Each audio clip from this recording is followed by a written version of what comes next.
আজকে আমি যখন বাসা থেকে বের হয়েছি না, আমার পকেটে মাত্র 70 থেকে 80টা টাকা ছিল। 5 টাকা ভাঙতে হবে।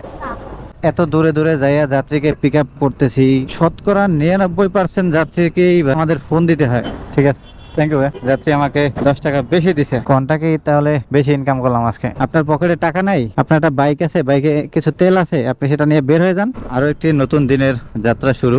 আজকে মার্চ মাসের 1 তারিখ, সকালবেলায় বের হইলাম, ঘড়িতে সময় 8টা 15। আর আজকের ভিডিওটা শুরু করতেছি কিন্তু নারায়ণগঞ্জ বহিগড় থেকে। এখন এখান থেকে আমাকে সাইনবোর্ড যাইতে হবে, তারপরে ট্রিপের চিন্তা করতে হবে, কারণ এদিক থেকে ট্রিপ আসার সম্ভাবনা নাই। তারপর আমি অ্যাপস চালু করে রাখছি। আজকে সর্বোচ্চ 12টা পর্যন্ত রেখে দেবো।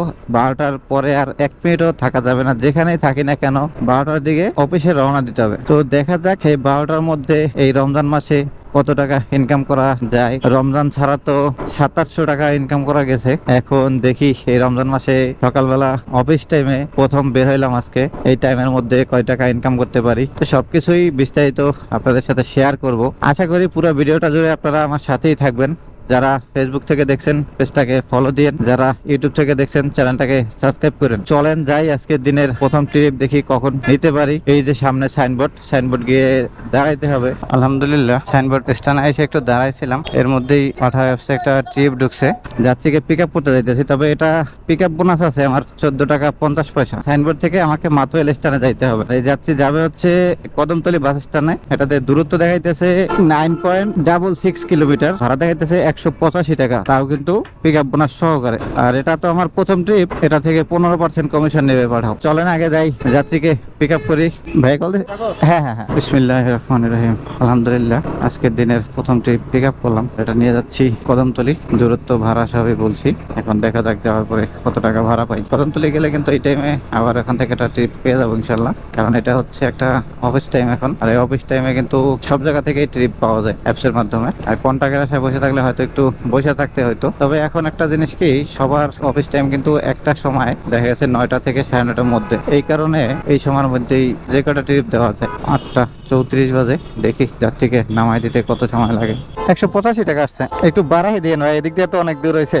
ঠিক আছে, থ্যাংক ইউ। সে ট্রিপে ক্যাশ কালেক্ট করলাম 185 টাকা, কিন্তু এই ট্রিপে ইনকাম 157 টাকা। আসতে সময় লাগছে পুরা 24 মিনিট। তবে এটা ডিসলাইক দিবে, যাত্রী আমার এদিক দিয়ে দূর দিয়ে ঘুরে নিয়ে আসছে। 15 টাকা বেশি দিছে অবশ্য বলাতে, কিন্তু তারপরও ভাই প্রায় 14 কিলো রাস্তা হয়েছে। এইটা পাঠাও দেখবে না যে আমি এত কিলো ঘুরে আসলাম, এটা দেখার প্রয়োজন মনে হয় না। পাঠাও কিন্তু ওদিক থেকে আমারে কাতিবাজারে ওই রাস্তা দিয়ে দেখাইছিল যে এই রাস্তা দিয়ে আসার জন্য, কিন্তু সে আমারে এদিক দিয়ে ভিতর দিয়ে নিয়ে আসে। আমি যদি কম দূরত্বে নিয়ে আসতাম তখন কিন্তু ঠিকই পাঠাও ভাড়া কমাই দিত। আর মানে রোজা রমজানের দিনে গালাগালি করতে ইচ্ছে করে না, বুঝছেন, গালাগালি অটোমেটিক চলে আসে। ঠিক আছে ভিউয়ার্স, 9টা বাজে, দেখি পরবর্তী ট্রিপটা কখন নিতে পারি। আলহামদুলিল্লাহ আরেকটা ট্রিপ পেয়ে গেছি, কিন্তু কদমতলী থেকেই। আপনাদের সাথে লাস্ট কথা বলছি তখন বাজে 9টা, আর এখন বাজে 9টা 11। আমি যাত্রীকে পিক আপ করলাম এখান থেকেই, আর এটা নিয়ে যাচ্ছি তেজগাঁও। এটাতে দূরত্ব দেখাইছে 8.85 কিলোমিটার, আর ভাড়া দেখাইছে 165 টাকা। আপনাদেরকে বলছিলাম না কদমতলী এখানে গেলে ট্রিপ পাবো। আসলে কিছু কিছু সময় আছে, ওই সময়গুলোতে ট্রিপ পাওয়া যায়। তবে এখন যেখানে যাচ্ছি সেখান থেকে ভাই ট্রিপ পাবো না, কারণ তেজগাঁও এলাকাটাই এরকম। ঠিক আছে, তো চলেন যাই, আগে যাত্রীকে নামাই দিই। 5 টাকা ভাঙতে হবে? আচ্ছা নেন, লাগবে না। ঠিক আছে, থ্যাংক ইউ আপু। সেই ট্রিপে ক্যাশ কালেক্ট করলাম 165 টাকা। এই ট্রিপে ইনকাম হয়েছে আমার 138 টাকা। পাঠা কমিশন নিচে 24 টাকা। আসতে সময় লাগছে 9টা 10-এ রওনা দিয়েছিলাম, 9টা 40 বাজে। প্রায় প্রচুর পরিমাণে জ্যাম। আর এদিকে তো দেখা যাইতেছে রেড জোন হয়ে আছে। অবশ্য ট্রিপ এদিক থেকে নাও আসতে পারে, তারপরও দেখি আশাবাদী, যদি ট্রিপ আসে তো ভালো, না আসলে নাই। 9টা 40 বাজে, এখন কোন দিকে যাবো জানি না, কারণ এই দিকটাতে আসলে একটা বিশাল প্যারা খাইতে হয়। ঠিক আছে, দেখি কোন দিকে যাই, কি করি, পরবর্তী ট্রিপটা নিয়ে তারপরে ফিরতেছি। ভিউয়ার্স আপনাদের সাথে কথা বলছি তখন বাজে 9টা 40, আর এখন বাজে 9টা 44। আমি ওদিক থেকে আইসা হাতিঝিলের মধ্যে আসছি। হাতিঝিল আসার সাথে সাথে একটা ট্রিপ আসছে, দেখেন 5.05 কিলোমিটার, ভাড়া দেখাইতেছে 125 টাকা। কিন্তু উনি কোথায় আছে দেখেন, এই যে আমার থেকে 1.1 কিলোমিটার দূরে। আমরা এই যে এত দূরে দূরে যাইয়া যাত্রীকে পিক আপ করতেছি, আমাদের ফোনের টাকা খরচ করে যাত্রীর সাথে কথা বলতেছি, শতকরা 99% যাত্রীকেই আমাদের ফোন দিতে হয়। তারপর আমরা এই দূরে দূরে যাই পিক আপ করি। তারপরও যদি যদি মনে করেন যে পাঠাও আমাদেরকে এরকমের করে, টিরিপ দেয় না, তার উপরে ভাড়া দেয় কম, এগুলোর বিরুদ্ধে কেউ কি কথা বলার মতো নাই ভাই। যাই হোক, কিছু করার নাই ভাই, ওগো এই অন্যায় অত্যাচার আমাদের মাইনা নিতেই হয়। যদি আমরা রাইডাররা সবাই এক না হই তাহলে এগুলা মানতেই হবে, আমাদের কিচ্ছু করার নাই। ঠিক আছে, চলেন যাই আগে যাত্রীকে পিক আপ করি। আলহামদুলিল্লাহ, যাত্রীকে পিক আপ করলাম 9:53 সময়। নিয়ে যাচ্ছি দক্ষিণ বাড্ডার মধ্যে পড়ছে, ওখান থেকে গুদারাঘাট আর পুলিশ প্লাজার মাঝখান। এটা দূরত্ব বলছি, ভাড়া বলছি, তো দেখা যাক যাওয়ার পরে কত টাকা ভাড়া পাই আর কত সময় লাগে দেয়। ঠিক আছে, থ্যাংক ইউ ভাই। সেই ট্রিপে ক্যাশ কালেক্ট করছি 110 টাকা। এই ট্রিপে যাত্রী ডিসকাউন্ট ছিল 15 টাকা, পাঠাও কমিশন নিয়েছে 12 টাকা। এই ট্রিপে আমার 109 টাকা ইনকাম। তার লাইক দিয়ে আর এটা শেষ করি। আর আসতে সময় লাগছে মাত্র 9 মিনিট। এখন আমি এখান থেকে একটু সামনের দিকে যাই, সামনে গুদারাঘাটের এখানে গেলে অবশ্যই ট্রিপ পাবো। তার আগেও ঢুকতে পারে ট্রিপ থেকে, এদিক থেকে ট্রিপ এখন হওয়ার সম্ভাবনা বেশি। ঠিক আছে, 10:03 বাজে, দেখা যাক পরবর্তী ট্রিপ আবার কখন কোথা থেকে পাই।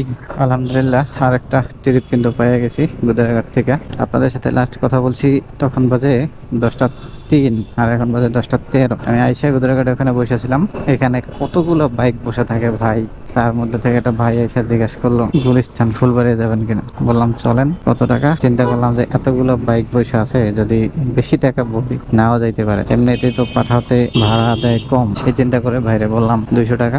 ভাই বলতেছে ভাই 20 টাকা কম দেবো। আমি বললাম যে ভাই বেশি কিন্তু চাই নাই। পরে বললো চলেন। তবে একটা জিনিস কি জানেন, এই যে এতগুলো বাইকের মধ্যে পয়সা থাকার পরে যদি হুট করে নিজের কাছে একটা ট্রিপ আসে, তখন কিন্তু নিজের খুবই ভাগ্যবান মনে হয়। ঠিক আছে, তো চলেন যাই। ঠিক আছে ভাই, সে ট্রিপে 200 টাকায় ভাড়া পাইলাম। আর আসতে সময় লাগছে 10:13-তে রওনা দিছি, আর এখন বাজে 10:41।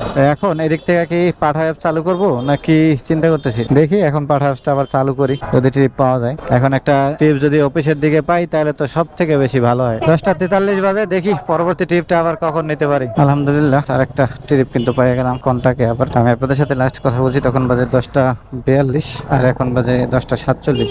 ওখান থেকে আইসা এই কোনাটায় জাস্ট একটু বসছিলাম। এর মধ্যে একটা ভাই এসে জিজ্ঞেস করতেছে বনানী যাবেন কিনা। বললাম চলেন। 250 টাকা ভাড়া চাইলাম। ভাই বলতেছে না ভাই, একবারে 220 টাকা দিব, যদি যান তাহলে চলেন। বললাম যে চলেন ভাই, পয়সাতে গেলাম। এটাতে দূরত্ব কয় কিলো হয় কি জানে। আমার বাইকের মিটারে ছিল 42। দেখি কত কিলো হয় আর কত সময় লাগে যাইতে। ঠিক আছে, থ্যাংক ইউ ভাই। দেখেন ট্রিপে 230 টাকা পাইছি, যাত্রী আমাকে 10 টাকা বেশি দিছে। আর কয় কিলো হয়েছে দেখেন, 9.2। আসতে সময় লাগছে 32 মিনিট। তবে ডিউসেজের মধ্যে থেকে একটা চান্স নেব ঢোকার জন্য। ডিউসেজের মধ্যে থেকে যদি ঢুকতে পারি তাহলে মহাখালী বেরোইলে ট্রিপ পাওয়ার সম্ভাবনা আছে। তো ঠিক আছে, 11:20 বাজে, দেখি পরবর্তী ট্রিপ পাই নাকি এদিক থেকে আমি খালি চলে যাই। ওই যাত্রীকে নামাইয়া আমি ডিউসেজ দিয়ে ঢুকা এই যে আইসে একটু ছাওয়া জায়গায় দাঁড়াইলাম। তো চিন্তা করলাম যে এখান থেকে একটা ডেস্টিনেশন দিয়ে রাখি, পান্থপথ বসুন্ধরা সিটির। যদি কোনো ট্রিপ ঢুকে তাহলে তো ঢুকবে, না হলে অফিসে চলে যাবো। অলরেডি 11:36 বাজে গেছে। আমি বলছি 12টা পর্যন্ত রাইড শেয়ার করবো। তো আসেন এখান থেকে এখন মোটামুটি একটা হিসাব নিকাশ করে ফেলি। আজকে এখন পর্যন্ত কয় টাকা ইনকাম করলাম দেখেন। পাঠা ওয়েবসাইটে 3টা ট্রিপ দিয়ে 405 টাকা, এর সাথে কন্টাকে দিলাম 2টা 430 টাকা, সমান 835 টাকা। আলহামদুলিল্লাহ, কন্টাকে তাহলে বেশি ইনকাম করলাম আজকে। তার আজকে চালাইছি এখন পর্যন্ত 52 কিলো। 835 থেকে 52তে 1.5 লিটার তেল ধরি আমি। 1.5 লিটার তেলও যায় না, এখন বাসা পর্যন্ত যাইতে যাইতে আমার 1.5 লিটার তেল যাবে। ধরেন 1.5 লিটার তেলের দাম হচ্ছে গিয়া 180 টাকা। 180 টাকা গেলেও 655 টাকা কিন্তু আমার এখন ক্যাশ আছে। সত্যি কথা কি জানেন, আজকে আমি যখন বাসা থেকে বের হয়েছি না, আমার পকেটে মাত্র 70 থেকে 80 টাকা ছিল। মাশাআল্লাহ, দেখেন এখন কত টাকা হয়েছে পকেটে। তবে বাইকের মধ্যে 3 লিটার তেল ছিল আমার, এখন এতগুলো টাকা হয়ে গেছে। এইটাই হচ্ছে পার্ট টাইম রাইড শেয়ারের বেনিফিট। আপনার পকেটে টাকা নাই, আপনার একটা বাইক আছে, বাইকে কিছু তেল আছে, আপনি সেটা নিয়ে বের হয়ে যান, ইনশাআল্লাহ বাকিটা আল্লাহ দেখেন আজকে কিন্তু মাত্র 3.5 ঘন্টা রাইড করছি। 3.5 ঘন্টায় 835 টাকা ইনকাম করছি। এখন চলে যাইতেছি। এই রাস্তাটায় জ্যাম হওয়ার সম্ভাবনা আছে, আর বসুন্ধরার ওখানে তো জ্যাম মাশাআল্লাহ থাকবেই, অসুবিধা নাই। আমি তো উল্টা মারি সব সময়। তো ভিউয়ার্স, এই ছিল আজকের একটা রমজানের মধ্যে রাইড শেয়ারের ভিডিও। তো ভিডিওটা কেমন লাগলো অবশ্যই আপনারা কমেন্ট করে জানাবেন। আজকে এই যে এখান থেকেই বিদায় নেই। সবাই ভালো থাকেন, সুস্থ থাকেন। দেখা হবে আবার পরবর্তী ভিডিওতে।